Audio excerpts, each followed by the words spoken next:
We will now be looking at some footage from the Sierra Negra, Mexico telescope.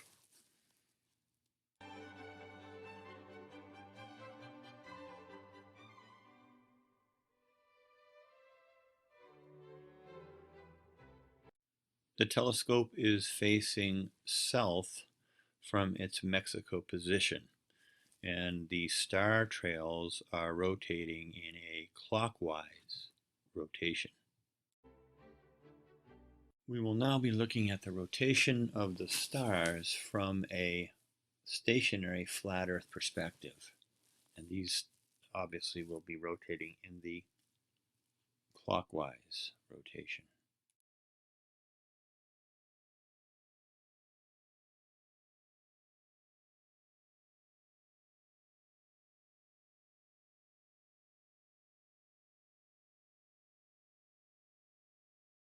Notice how this flat Earth perspective of the rotation of the stars matches perfectly with the time-lapse star trails taken from the Mexico telescope.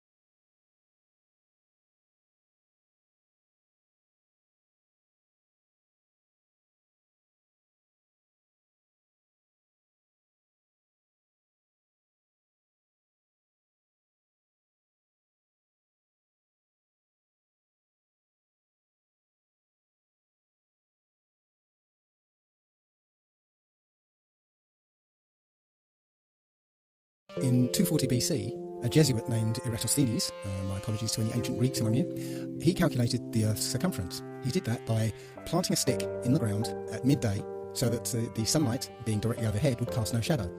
Simultaneously, about 400 miles away, somebody else planted the stick in the same way and found that the sunlight cast a shadow.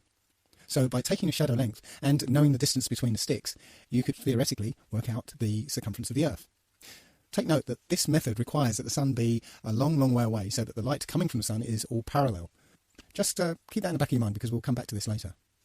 However, it turns out that you'd get exactly the same results on a flat Earth if the sun were only 3,100 miles away and 34 miles across. Now, as crazy as that might sound, I just want you to keep that in the back of your mind because we're going to come back to this as well. So now let's turn our attention to the sun. What do you think is wrong with this picture? Any idea? Well, take a look at the angle of the rays. If the sun was 93 million miles away, as I show in this diagram, well actually I can't really show 93 million miles to scale here because if it was, the Earth would be probably in the next town. Point is that at that kind of distance, all the light rays from the sun would be parallel near enough.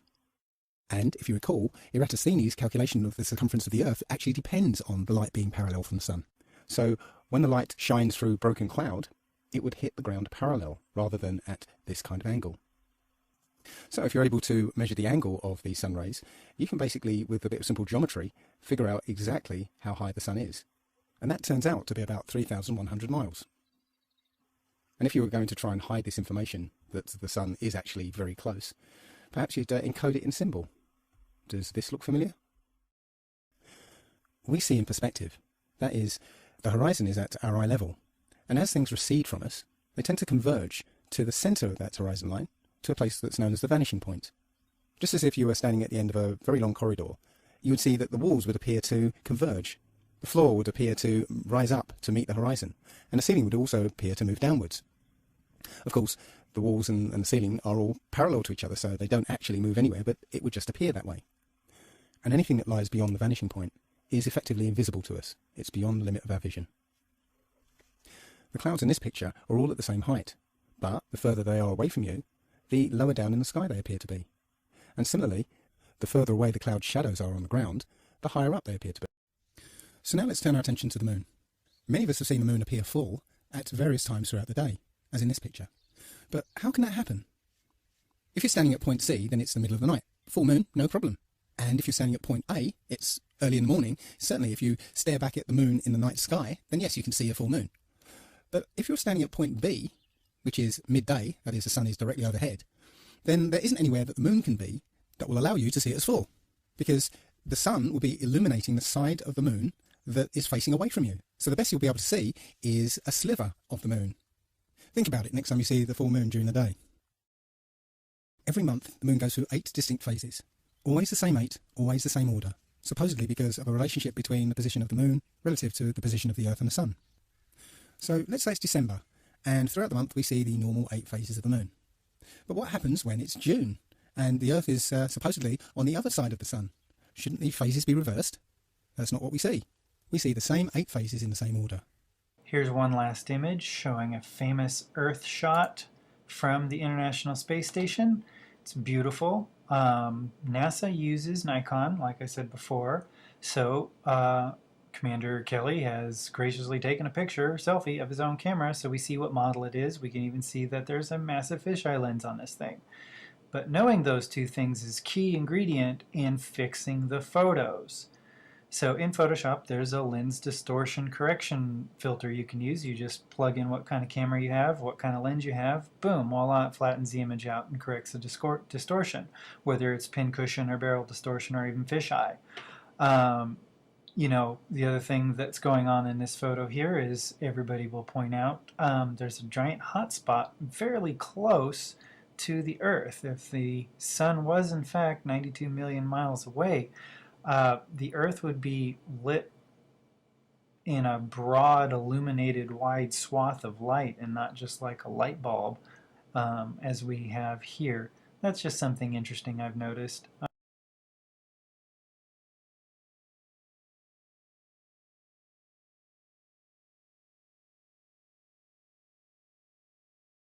Here's another proof that the sun is very, very close.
If you'll notice, this astronaut becomes invisible before he even gets through the door.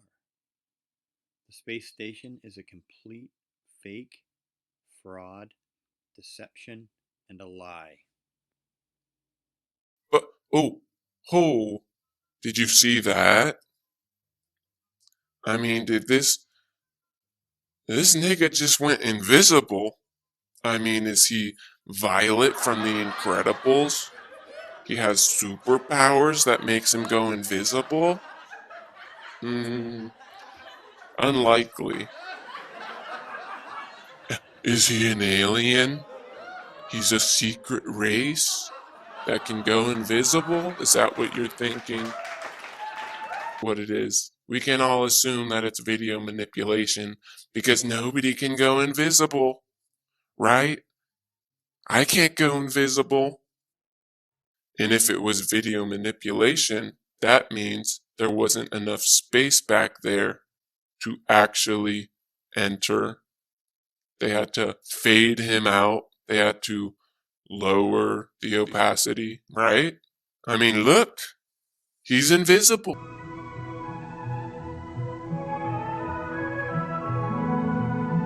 Verified secure. Next, jettison the now useless equipment, clean house in the Eagle, and rest for the next day's liftoff and rendezvous. All right, I found a strange phenomenon in this takeoff. The foreground at the lower left-hand side never seems to move, although they're taking off straight up. They shouldn't be taking off on a horizontal line.